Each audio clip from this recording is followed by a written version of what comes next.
तो देखो बच्चों, अपना जो यूनिट चल रहा है और ये यूनिट है रासायनिक बंधन, केमिकल बॉन्डिंग। आज हम इस यूनिट में अब जो टॉपिक डिस्कस करेंगे, और ये टॉपिक है हमारा क्या, आयनिक बंध, आयनिक बॉन्ड। ठीक। तो इस आयनिक बंध के अंतर्गत जो जो पॉइंट्स आएंगे उनको हम कंप्लीट डिस्कस करेंगे। तो सबसे पहले डिफाइन करते हैं आयनिक बॉन्ड, आयनिक बंध।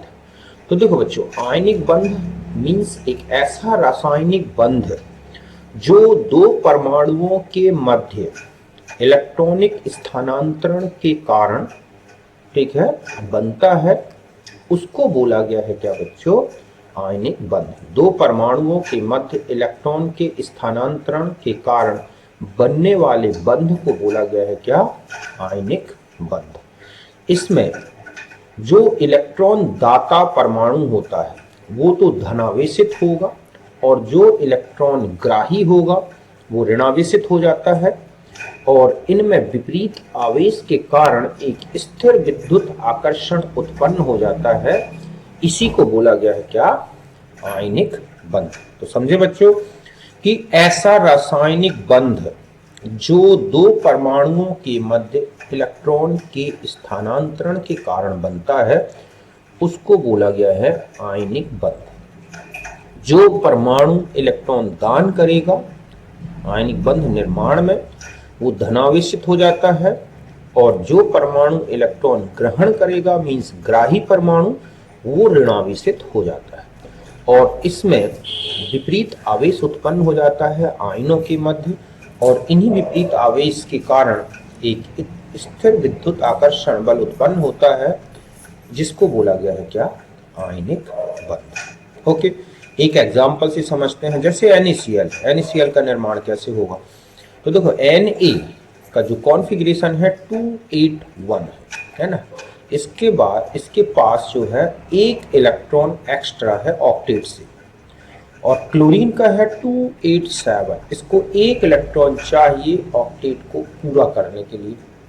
तो जब ये दोनों परमाणु एक दूसरे के पास आते हैं तो सोडियम अपना एक इलेक्ट्रॉन उठाकर क्लोरीन को दे देता है, और इस तरह से सोडियम हो गया धनावेशित और क्लोरीन हो गया ऋणावेशित। और दोनों के देख रहे हैं आप, ऑक्टेट संयोजी कोष के जो ऑक्टेट हैं वो पूरे हो गए।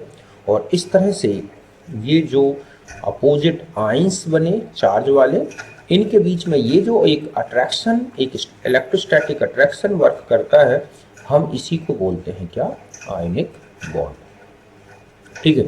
तो इस तरह से आयनिक बॉन्ड का निर्माण होता है।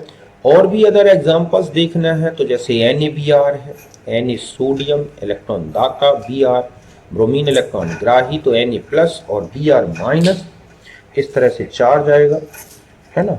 और आगे बढ़े अगर हम देखें, और इसी तरह से अगर आप Mg+ और क्लोरीन-, इस तरह से, तो Mg में 2+, 2 क्लोरीन, Ca+2 ये -1, Na+1 SO4 2-, ऐसे बहुत सारे आपको कंपाउंड दिखेंगे जिनमें आयनिक बॉन्ड मिलता है। तो सीधा सा है कि, और इजी पहचान है कि S ब्लॉक और P ब्लॉक के तत्व अगर आपस में आपको जुड़े दिखते हैं तो वो आयनिक यौगिक होते हैं। समझ गए ना। मतलब यहाँ पर मैं और लिख दे रहा हूँ कि यहाँ पर ऐसे ध्यान रखना है, S+P ब्लॉक के तत्वों के यौगिक, ओके, तो वो आयनिक में आएंगे। Na2O, K2O, K2SO4, Ki, KBr, AlC, ठीक है, MgCl2, CaCl2। तो ये इस तरह से अगर आपको कोई भी S और P ब्लॉक के तत्वों के यौगिक दिखते हैं तो ध्यान रखो वो आयनिक यौगिक होते हैं। इसके अलावा जितने भी लवण कोई भी दिखता है वो भी क्या है, आयनिक यौगिक। अब आता है कि आयनिक बंध बनने के लिए या आयनिक यौगिकों के निर्माण के लिए क्या आवश्यक परिस्थितियां हैं। ठीक है, तो इसके लिए देखो क्या क्या परिस्थितियां। पहला है कि धनायन में बदलने वाले परमाणु का आकार बड़ा एवं आयनन ऊर्जा कम होनी चाहिए। मतलब जो परमाणु आयनिक बंध निर्माण में धनायन में बदलेगा वो परमाणु अच्छा इलेक्ट्रॉन दाता होना चाहिए। और इसके लिए अच्छा इलेक्ट्रॉन दाता तभी हो सकता है जब परमाणु का आकार बड़ा हो और उसकी आयनन ऊर्जा कम हो। और ये गुण मिलता है एस ब्लॉक के तत्वों में। समझ गए ना? उनमें संयोजी कोष में एक या दो इलेक्ट्रॉन एक्स्ट्रा हैं जिनको निकाल कर वो धनायन में बदल जाते हैं और इस तरह से उनके ऑक्टेट कंप्लीट हो जाते हैं। और ये मुख्य रूप से सबसे बेस्ट जो कंडीशन है आयनिक बंध निर्माण की, वो मुख्य रूप से फर्स्ट ए ग्रुप क्षारीय मृदा धातुओं में दिखती है, क्योंकि इनमें एक इलेक्ट्रॉन है जो कि क्या हो सकता है, दान कर सकते हैं और ये अपना ऑक्टेट कंप्लीट कर लेते हैं। अब आता है कि ऋणायन में जो बदलने वाला तत्व है, ठीक है, जो परमाणु इलेक्ट्रॉन ग्राही होता है, मीन्स ऋणायन में बदलने वाला है, उसका आकार एक तो छोटा होना चाहिए, उच्च इलेक्ट्रॉन बंधुता होनी चाहिए और अधिक संख्या में संयोजी इलेक्ट्रॉन होने चाहिए। अगर ये दिखता है ऐसा तो बहुत ही आसानी से वो किस में बदल सकता है तत्व, आयनिक यौगिक मतलब ऋणायन में। तो ऋणायन में बदलने वाले तत्व का आकार छोटा हो, उच्च इलेक्ट्रॉन बंधुता हो, अधिक संख्या में संयोजी इलेक्ट्रॉन हो। और ये गुण मिलता है कहां पर, ऑक्सीजन वर्ग में और हैलोजन वर्ग। और जिनमें सबसे मुख्य है हैलोजन वर्ग, जिनमें एक इलेक्ट्रॉन अगर मिल जाए इन तत्वों को तो ये बहुत ही आसानी से अपना ऑक्टेट कंप्लीट कर लेते हैं। और यही रीजन है कि सबसे ज्यादा जो आयनिक यौगिक बनने की प्रोबेबिलिटी है, संभावना है, वो किसमें है, फर्स्ट ए ग्रुप की, ठीक है, जो धनायन बनाए, और हैलोजन वर्ग तत्व जो ऋणायन बनाए। जैसे फर्स्ट ए और हैलोजन मोस्ट आयनिक कंपाउंड बनाते हैं, अत्यधिक अधिकतम आयनिक स्थिति होगी। सेकेंड ए और हैलोजन अगर मिले तो आयनिक होंगे, लेकिन उतने अधिक आयनिक नहीं होंगे जितना कि इसमें मिलेगा। फर्स्ट ए और हैलोजन से बने यौगिकों में मोस्ट आयनिक प्रॉपर्टी होगी, अधिकतम आयनिक गुण होगा। तो ये है आयनिक यौगिक बनने की जो है परिस्थितियां कि कब, तो ये इंपॉर्टेंट एक वो है कंडीशन। अब हम आते हैं यौगिकों में आयनिक प्रकृति या आयनिक लक्षण, कि अगर आपको आयनिक गुण देखना है कि आयनिक गुण कब घटेगा कब बढ़ेगा, तो यौगिकों में आयनिक गुण में पहला पॉइंट याद रखना है कि आयनिक गुण समानुपाती है धनायन का आकार और व्युत्क्रमानुपाती है ऋणायन का आकार। मतलब धनायन जितना बड़ा होगा उसमें आयनिक गुण उतना ज्यादा होगा और ऋणायन जितना छोटा होगा उतना ज्यादा आयनिक गुण होगा। और दूसरा है कि अगर आयनिक गुण देखना है तो वो है 1/, आवेश का गुणनफल, मतलब धनावेश और ऋणावेश की आवेश संख्या का गुणनफल निकाल लें यहां पर, ठीक है। तो आवेश संख्या की तो व्युत्क्रमानुपाती है, ठीक है, कि जो आवेश है, धनावेश की संख्या कितनी है, ऋणावेश की संख्या की है कितनी है, उनका गुणनफल निकालो। अगर वो ज्यादा आता है तो आयनिक गुण कम होगा। तो ये दो मेन प्रॉपर्टीज हैं आयनिक गुण को डिटरमाइन करने की। आयनिक गुण धनायन का आकार के समानुपाती, ऋणायन के आकार के व्युत्क्रमानुपाती। और आवेश के आधार पर देखोगे तो आवेश ज्यादा तो आयनिक गुण कम। अगर आपको बहुत सारे एग्जाम्पल्स दे रखे हैं और उसमें आवेश का गुणनफल भी बदल रहा है, आकार भी बदल रहा है, तो सबसे पहले आवेश गुणनफल को प्रेफरेंस देंगे आप, फिर आकार के आधार पर आयनिक गुण निर्धारित करते हैं। जैसे CaO, PeO, KCl और CSF, तो पहले ग्रुप बना लो, CaO का एक ग्रुप और BeO का एक मिलके एक ग्रुप हो गया जहां आवेश गुणनफल एक सा है। फिर KCl और CSF का गुणनफल एक सा है। अब हम यहाँ पर सबसे कम आयनिक गुण वहां होगा जहां आवेश गुणनफल अधिकतम और आकार छोटा। तो देखा आप BeO और CaO में आवेश गुणनफल तो बराबर है, लेकिन BeO और CaO में Be छोटा आएंगे, इसलिए BeO में ज्यादा संयोजी गुण होगा और आयनिक गुण कम होगा। उससे ज्यादा CaO में आयनिक गुण, फिर KCl में, फिर CSF में। क्योंकि इनका आयनिक गुणनफल कम है तो आकार का निर्धारण करेंगे। तो KCl और CSF में देखें तो CS का आकार बड़ा है धनायन का और फ्लोराइड का आकार छोटा है, तो सबसे ज्यादा आयनिक गुण हो गया CSF में। तो इस तरह से हमें आयनिक गुण का निर्धारण करना है या ध्रुवता का निर्धारण करना है। ओके, फिर अगर यौगिकों के गलनांक देखना है, उसमें स्थायित्व देखना है, जल में विलेयता देखनी है, क्षारीय गुण देखना है, मतलब जो यौगिक हैं आपके पास आयनिक, तो ये सब समानुपाती गुण हैं आयनिक गुण के। मतलब यौगिकों का गलनांक उच्च होगा अगर आयनिक गुण ज्यादा है, उसमें स्थायित्व उच्च होगा अगर आयनिक गुण ज्यादा है, जल में विलेयता ज्यादा होगी अगर आयनिक गुण ज्यादा है, क्षारीय गुण ज्यादा होगा अगर उनके यौगिकों में क्षारीय गुण है। तो ये सब आयनिक गुण के समानुपाती, ठीक है। जैसे Li2O, Na2O, K2O, Rb2O और CS2O, अगर इनमें आपसे पूछा जाए कि इनका आयनिक गुण क्या है, इनके गलनांक का क्रम क्या है, इनकी क्षारीयता का क्रम क्या है, उसमें स्थायित्व का क्रम क्या है, तो ये सब आयनिक गुण के बढ़ते क्रम में है, ठीक है। तो इस तरह से आप देखोगे कि धनायन का आकार लगातार बढ़ता जा रहा है ना, और धनायन का आकार बढ़ने के कारण, जबकि ऋणायन तो वही है, सेम है सब में, तो ऋणायन का आकार सेम हो और धनायन का आकार भी बढ़े तो आयनिक गुण बढ़ेगा। तो इस तरह से लिथियम से सीजियम तक चले तो आयनिक गुण बढ़ेगा, और यही रीजन है कि इन यौगिकों में क्षारीयता बढ़ेगी, उसमें स्थायित्व बढ़ेगा, गलनांक बढ़ेगा। तो यहां तक बात अच्छी तरह से क्लियर है। तो ये है आयनिक यौगिकों में गलनांक, क्वथनांक, आयनिक गुण का निर्धारण। अब आता है अगला टॉपिक है जालक ऊर्जा, लैटिस एनर्जी।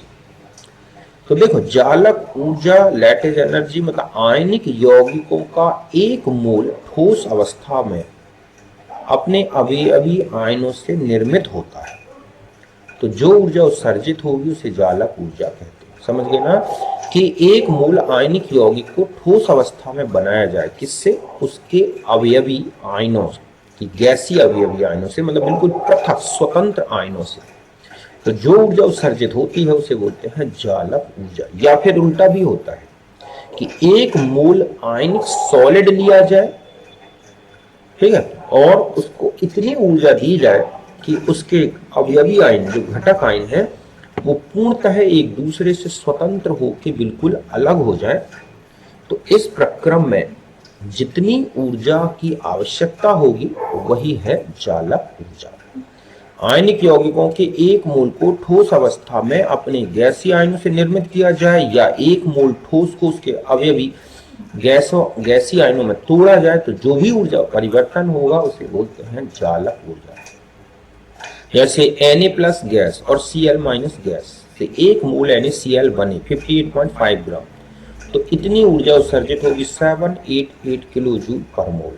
तो NaCl की जालक ऊर्जा लिखी जाएगी -788 किलो जूल पर मोल। या NaCl को सॉलिड में ले, मतलब अगर हम इस तरह से भी ले NaCl solid plus 788 kilo joule per mole, तो ये ब्रेक होके बन जाएगा Na plus gas plus Cl minus gas. तो यहाँ पर भी ये क्या है? जालक ऊर्जा। तो ये हमें रिएक्शंस को देख के ऑब्जेक्ट पहचानना है कि उसके निर्माण की पूछी गई है या उसके वियोजन की, है ना। अब आता है कि जालक ऊर्जा का क्रम कैसे निर्धारित करें, जो अलग अलग आपको यौगिक दे रखे हैं। तो ध्यान रखें, जालक ऊर्जा समानुपाती है आयनों का आवेश और व्युत्क्रमानुपाती है आयनों का आकार।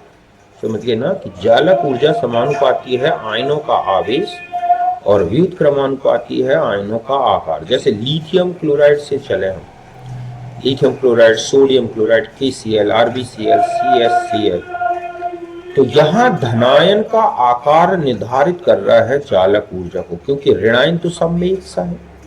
तो सबसे छोटा धनायन है किसमें? LiCl में, और इसलिए वो जो जालक ऊर्जा का क्रम है वो LiCl से सीजियम क्लोराइड तक लगातार क्या होगा? इस तरह से घटता जाएगा। फिर अगर हम यहाँ चलें LiF, LiCl, LiBr, Li, तो यहाँ धनायन का आकार स्थिर है, ऋणायन का आकार बढ़ रहा है, इसलिए जालक ऊर्जा घट रही है।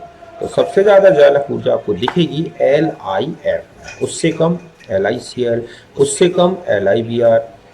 फिर नेक्स्ट आता है कि अगर हम यहाँ पर जाएं Na2O, MgO, Al2O3, SiO2, तो यहाँ पर आप देख रहे हैं कि आवेश का गुणनफल लगातार बढ़ रहा है। Na2O में 2:1, MgO में अगर हम यहाँ पर इस तरह से निर्धारित करना है 1 + 2 - तो यहाँ आवेश का गुणनफल 2 into 1 मतलब यहाँ 2 आएगा, यहाँ +2 यहाँ -2, तो आवेश का गुणनफल आएगा 4। यहाँ पर है +3 और × 2 तो यहाँ आ जाएगा 6, यहाँ है 4 और -2। तो ये जो आवेश का गुणनफल निकलता है, जहाँ ज्यादा वहाँ आकर्षण ज्यादा, तो आयनों को वियोजित करने के लिए लगी हुई ऊर्जा भी ज्यादा हो। अब जैसे यहीं देखो और भी है MgF2, MgO, MgN, ठीक है, Mg यहाँ पर आएगा Mg3N2 SiC, ठीक है। तो यहाँ पर +2, यहाँ पर +2, यहाँ पर +2, यहाँ पर +4। तो इस तरह से अगर हम यहाँ चलें तो यहाँ पर और आगे इस तरह से भी लिख सकते हैं, यहाँ पर है ALN और इससे ज्यादा हो जाएगा SiO2 +3 -3 +4 -4। तो यहाँ पर भी चार्ज का गुणनफल बढ़ रहा है, और जितना ज्यादा चार्ज गुणनफल उतना ही ज्यादा यौगिक क्या होगा, चालक ऊर्जा रखता है। तो ये है सबसे इंपॉर्टेंट पॉइंट याद रखना चालक ऊर्जा का, कि आयनों का आवेश के समानुपाती और आकार के विपरीतानुपाती। अब चाहे धनायन का आकार बढ़े चाहे ऋणायन का, चालक ऊर्जा लगातार घटती है। यहाँ तक बाकी चालक ऊर्जा का निर्धारण है, मैं बस यहाँ एक पॉइंट बता दे रहा हूँ कि जो चालक ऊर्जा